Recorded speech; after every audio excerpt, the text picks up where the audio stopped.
po, magandang umaga po. Ngayon po ay 4:53 AM na. Ang lagay po ng panahon dito sa Camarines Sur at ngayon po ay nasa Naga ako ay mahangin po. Ayan po ang aking ulat. Pwede na po ito makabungkal ng mga puno. Medyo mahangin po dito sa Naga City.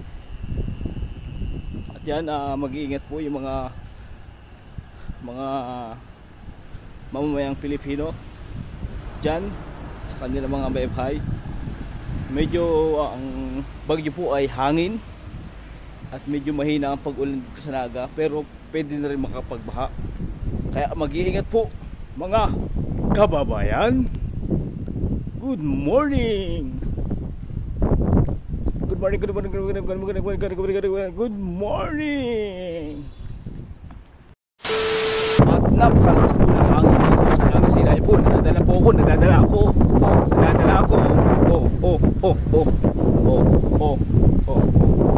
Umaatras po ako, pero nadadala ako.